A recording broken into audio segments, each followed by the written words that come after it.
Welcome back to episode 13 of Modern Psych Hacks. Our atomic habits quote for the day is going to be, over the long run, the real reason that you fail to stick with habits is that your self-image gets in the way. This is why you can't get attached to one version of your identity. Progress requires unlearning. Becoming the best version of yourself requires you to continuously edit your beliefs and upgrade and expand your identity. James Clear. So, getting on self improvement is a compounding effect that, if done correctly, should last the rest of your life. But the beginning of doing anything results in the lowest reward. The first phase of starting any new task is what I call phase A, the valley of disappointment. And anything after that, after your breakthrough of progress point, is point B, your exponential improvement. So, you will make more progress per smaller increment of time. So the amount of time it takes for you to make one increment of progress will become less and less time overall. So it's important that you keep this mindset going, because the more you do something, the more you will learn about it, the better your skills will be, and the faster you will be able to progress. If you get good at learning, you can get good at anything. This whole this video series, is the process of learning something new. It's called skill acquisition, when you try to acquire as many skills and things that you can. For instance, say you were really good at working out. You've been doing it for several years, and you want to try something new, like getting into drawing. So you take what you've learned from working out and you apply it to something completely different, but still a new skill, and you tackle it in the same way. You say, all right, I'm going to make sure that I don't set my goals too high. I'm going to make sure that I'm practicing drawing at the same place, at the same time, for the same amount of time. I'm not going to associate too much mental pride with the results of my drawing. I'm just going to focus on the fact that I did it or didn't do it. So you're going to do that. You're also going to understand that there's a time lag when it comes to results. So say that you are still getting really crappy drawings, but you keep in mind that if you stick with it, you are going to eventually hit a breaking point when your success becomes faster and faster and faster. So even if you had no artistic skill before and you still put in the reps and you did things daily, you would immediately become better than someone who is artistically talented that doesn't practice, if that makes sense. So you are going to understand this and break it down one step at a time. It's also the process of progressive overload, which you can also take from learning something. Like, say you're still really good at going to the gym, and you take that progressive overload standpoint, you put it on something like drawing. You think, all right, well, I'm not going to try to draw something that's ridiculously hard first off the bat and like really hurt myself and my self-esteem because I'm not able to do it. But I'm also not going to try to draw something that's ridiculously easy. It's important to understand that flow state is a state that only happens when we are tackling a problem that is slightly outside the bounds of our old problem-solving techniques. So it's a little bit harder than we have tried before, but it is not hard enough that it becomes overwhelming. So when we do something like this, our ability to focus triples or multiplies at some rate. I don't know if it's triples, but it's a lot more. So you should also not forget that failing to do something and not doing something perfectly, if you have a time when you have bad weeks, or if you completely fall off your goals, and if you mess up your whole accountability system and you start back at square one and everything falls apart, that's okay. A quote from James Clear is that failure is part of the process. Failure is part of progress. And progress needs failure to happen, because progress is not a straight line. It's back and forth and left and right and up and down and goes in all kinds of zigzag directions, because it's the way that you are able to figure out how to do something, not the way that everyone else has done it. The way that you get the best at something is by failing and trying again. That's the whole process of like meditation. When you try to think about nothing for a long time and you try to really focus on one specific part of your body or one specific thought and you fail, that's like a training exercise for your brain. That's like one push-up for your brain. It's bringing you back and pulling yourself out of that state of failure and putting you back onto the focus path. That's what trains your brain, and it's the same concept when it comes to training our habits. So failure is 100% part of the progress because you need to understand that you could do something even after you fail at it multiple times, and you can still get back up and continue to do it. So you lose the fear of thinking, what if I mess up? What if I break my streak? That's okay, and you will actually make much more progress if you are free of that fear.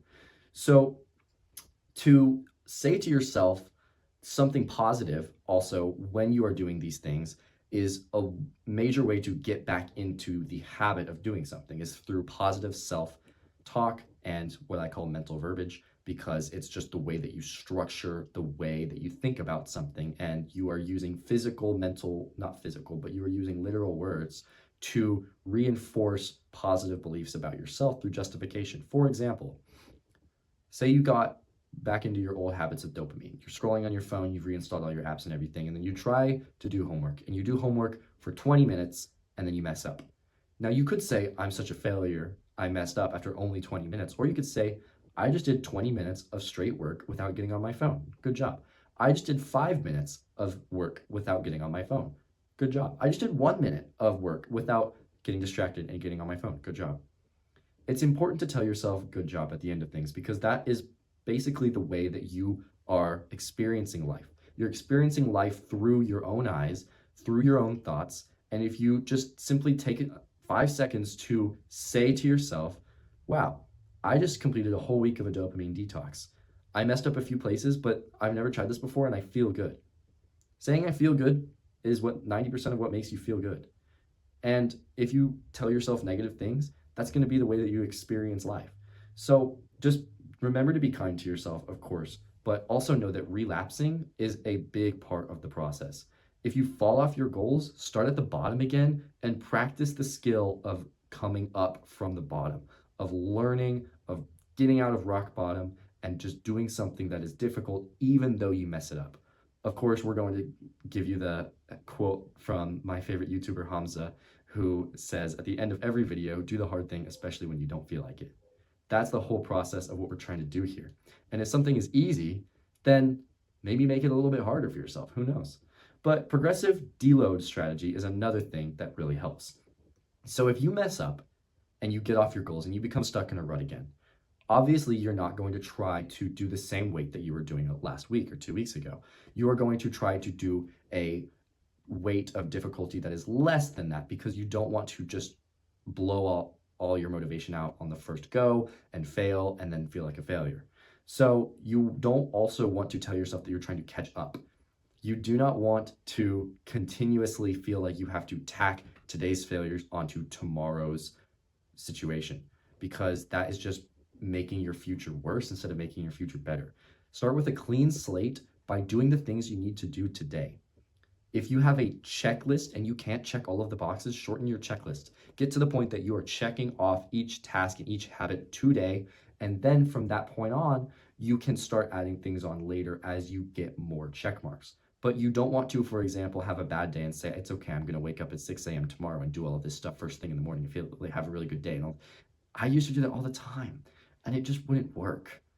If you're failing to do something difficult in the morning, it starts the night before. I realized that if I'm laying in bed and the only thing I do for my nighttime routine is just put my alarm on my phone, and I'll be like, oh, it's okay, I'm gonna throw it across the room. That way I'll wake up in the morning, walk over there, and then I'm up. No, I would go back to bed. It's important to be productive at nighttime so that you can sleep and feel still productive in the morning time. Otherwise, you're just putting your mental baggage, your mental failure and everything. It's compounding through sleep, and you wake up all groggy and weak and unable to really process what's going on. And you have this whole mental situation from yesterday that you don't want to deal with, and you just go back to sleep. It's good to start off now, where you're at, and fix that where you can right now, and not put that on your future self. Also know that reward is a very, very important thing, and you can do it through tracking. I would recommend doing it something that you can see as much as possible. Do not make the mistake that I always made of not rewarding yourself. Whenever I hit a certain goal or did something I wanted to, it was right on to the next goal. I was a little bit happy, I guess, but I was more mad at myself for not taking a more direct and a more time-sensitive approach to hitting the goal. It was definitely future focused, but I also need to stop, breathe, and think to myself, wow, I had a really good 2025. Good job. There was a lot of hard things and I did it. I had a good year and there was plenty of things that went wrong, but we've learned through it. Me, myself, and I, all three of us have gotten through it, and we're going to go on to a good 2026. But first of all, let's congratulate ourselves. So, if you do the hard work right, you don't focus on the results, you just focus on the tasks that you need to do leading up into the future. And you're trying to essentially live in the moment here. Strengthen who you are right now, because there's no such thing as the past or the future. There's only right now. And if we think about things that way, then we can really start to change the way that we perceive our current lives and start to live better lives. So, Jordan Peterson, in his book 12 Rules for Life, says you if you fulfill your obligations every day, you don't need to worry about the future.